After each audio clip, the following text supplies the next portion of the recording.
Christine Germain, conservatrice en chef du château Borelli, William Arlotti pour le Fashion Post. On va parler mode, mais dans un premier temps, j'aimerais qu'on parle de ce lieu qui est assez magique, exceptionnel, près de la mer, près de la ville, qui est un lieu avec une vraie personnalité. J'ai l'impression de rencontrer une actrice. Est-ce que vous pourriez me définir ce lieu ? Alors nous sommes entre mer et colline, effectivement, dans un lieu exceptionnel auprès des plages qui ont pris le nom de Borelli. Nous sommes donc dans un quartier absolument magnifique de Marseille où a été construite donc cette sublime bastide dans la deuxième moitié du XVIIIe siècle pour une famille très importante, très riche de Marseille qui était la famille Borelli, qui était anoblie, qui était proche du roi et qui, pour le roi, remplissait des fonctions officielles à Aix-en-Provence. Donc ce ne sont pas du tout des petits notables de province, mais de grands personnages qui ont fait de cette bastide finalement leur meilleure enseigne publicitaire pour accueillir leurs courtisans, leurs amis. Donc c'est une demeure où l'on vient plutôt à la belle saison. On arrive en juin, on repart en décembre. On passe Noël ici, mais on va plutôt offrir ses vœux en ville, dans son hôtel particulier.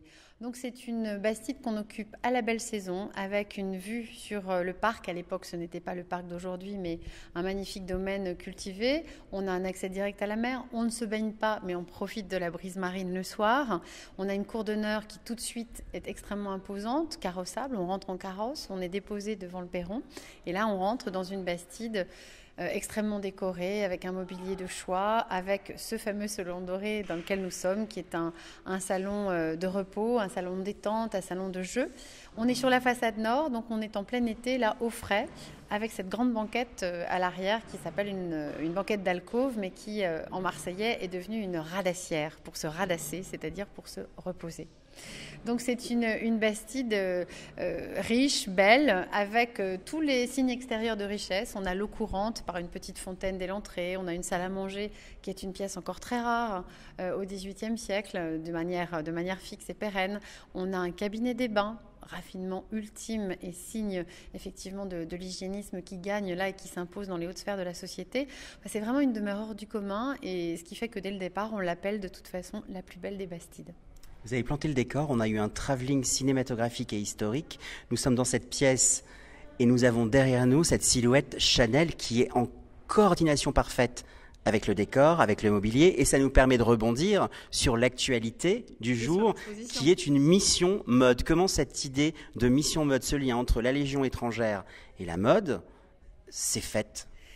Tout simplement parce que, à force de parcourir les collections mode que nous avons donc en réserve, on a à peu près 5000 pièces en réserve, le tropisme militaire des créateurs m'est quand même apparu de manière très, très prégnante, très soutenue. Et j'ai vu qu'effectivement, nous avions énormément de pièces qui, là, reprenaient un détail, une martingale, des épaulettes, des boutons dorés, ou, de manière beaucoup plus littérale, une coupe, une forme de vêtement. Ça allait effectivement de la saharienne aux vêtements, aux treillis, aux battle dress, etc. Et puis ensuite, j'ai très vite vu qu'il y avait entre le monde militaire et le monde de la mode beaucoup plus de points de contact qu'il n'y paraissait. Et nous avons eu la chance également de rencontrer Xavier Landry, donc historien de la mode, qui est venu proposer un projet à la fois au musée de la Légion, d'abord au musée de la Légion d'ailleurs, qui m'a ensuite contactée pour savoir si j'étais intéressée, mais un projet centré sur la saharienne.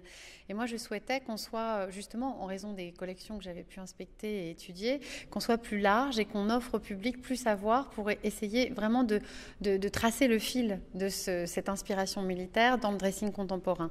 Donc, on a élargi au style militaire en général, on a fait un focus sur la couleur kaki, et puis on s'est beaucoup intéressé au camouflage. Et là, le costume Chanel fait partie de cette thématique. C'est un camouflage Exactement.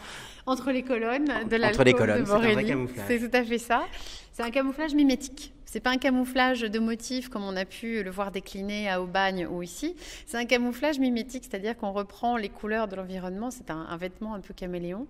Et c'est un magnifique tailleur pantalon très près du corps, comme peuvent l'être les coupes militaires, avec une ceinture élastique qui évoque justement la ceinture du treillis.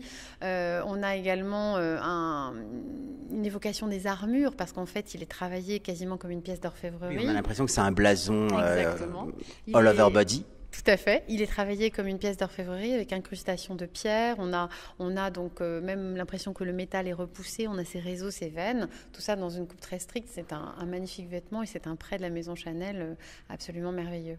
On envoie un bisou à Karl. Une dernière question, comment est-ce que les stations s'opèrent? Parce qu'on a un spot à Aubagne, on a un spot au château, mais j'ai l'impression que c'est un parcours initiatique qui nous emmène en parallèle avec des dates historiques qui sont liées à la Légion, et puis des dates clés. Oui, des dates clés. Alors, en fait, je pense que le spectateur, le public peut faire le parcours dans le sens qu'il veut. C'est vrai qu'à Aubagne, on s'est beaucoup intéressé à l'historique du vêtement légionnaire, du vêtement militaire, et justement l'apparition de la couleur de la coupe dans le dressing féminin et masculin civil. On peut commencer par là, sans problème. On peut commencer aussi par le château Borelli, où on aura des collections mode plus contemporaines, envoyées donc par les maisons de couture. On a les dates de la Légion avec effectivement les grandes dates de son histoire, de l'apparition du kaki, etc. Je dirais qu'à Borelli, on évoque donc des rapports avec les collections permanentes, et puis on a des petits rappels également, par exemple du port du pantalon pour les femmes, l'autorisation du port du pantalon soumise à autorisation préfectorale encore au début du XXe siècle, où on craignait que les femmes finalement ne ressemblent à des hommes et qu'elles trompent leur monde, ce qui aurait quand même été dramatique. Donc cette question du genre est une question d'actualité, et nous aimons à le rappeler aussi dans l'exposition.